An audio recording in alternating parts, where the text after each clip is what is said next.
Hi, I'm Franco Luna Puma Podcast. You're listening to Teka Teka News, balitang thinking, hindi breaking. In this episode, In towards Ronaldo! Means that in Philippines there is roughly 40 million people who are going to watch the World Cup games in this way or another. And out of this 40 million, 40%, means roughly like a 16 million is going to watch basically every game they can. So they're going to be stick to the TV sets because TV is going to be the main setup for watching the games. the FIFA World Cup in Qatar is well underway. And guess what? This basketball crazy nation is actually tuned in.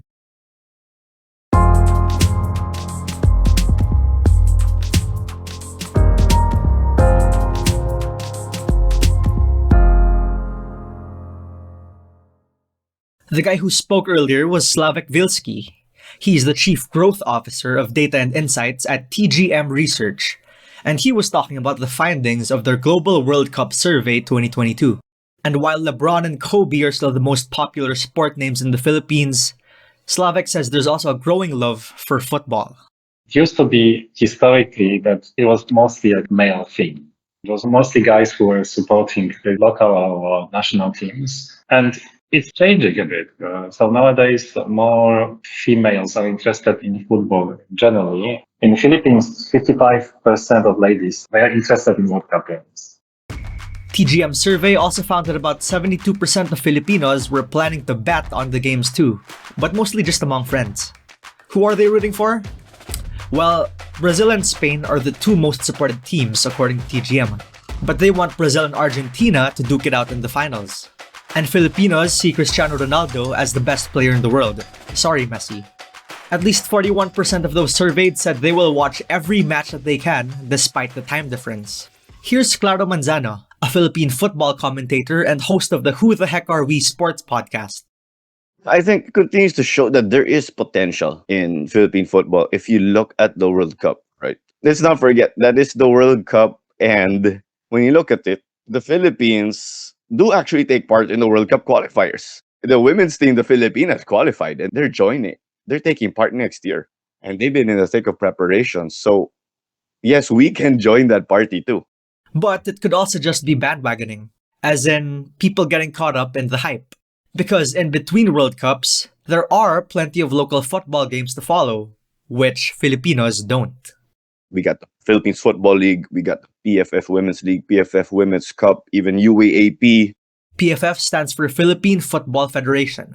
So we have these tournaments around, but I think that interest in the World Cup doesn't really translate yet to these local tournaments that I just mentioned in our backyards. And I just want to add, we have the World Cup qualifiers for the men and the men's teams and the women's teams. That's the Ascals and the Filipinas, respectively. So I don't think it has trickled yet.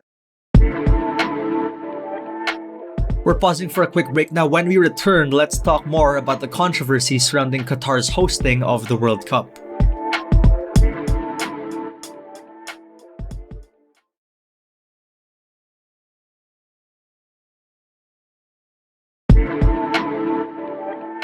Qatar's hosting of the World Cup had been dogged by scandals from the start. First, they were suspected of bribing FIFA officials to win the hosting rights. And then, some 400 to 500 migrant workers died trying to construct stadiums and other venues to get the country ready for the event. Most recently, the New York-based Human Rights Watch also flagged Qatar for arbitrary arrests of LGBT Qataris in September. Which is why the oil-rich nation has been accused of sports washing, or using blockbuster sports events to improve reputation. Sports as a tool for soft power, in short. But Slavek from TGM Research says none of these has mattered much to Filipino fans.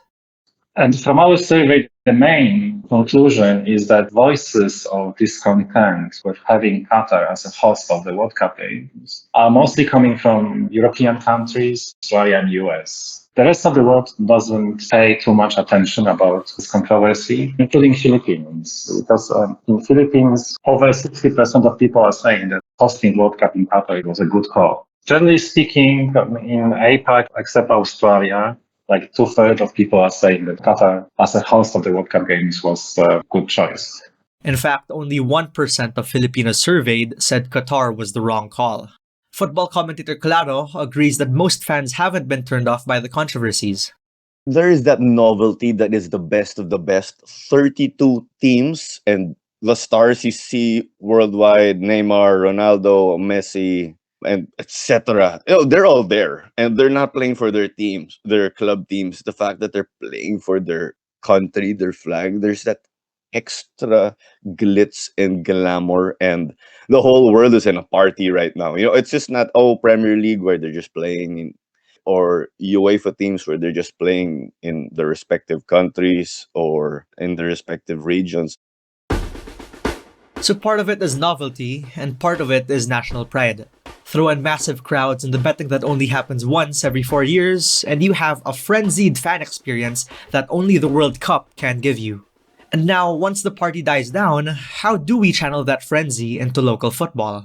The next step would be to invest in grassroots, teaching the youth. And then, of course, the marketing, getting people to get to the stadiums and see that, that these are their heroes. There's a lot of homegrown boys I can see when covering the Philippines Football League. And I'm pretty proud to see them. They're going toe to toe and not afraid of, whoever veterans they face up.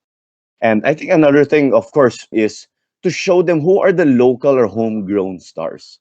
You have the people from Metro Manila, you have the different people from the provinces, and to show and to highlight these people, make them poster boys so that people, the common person, can say, I can look up to this person. Siya ang idol ko.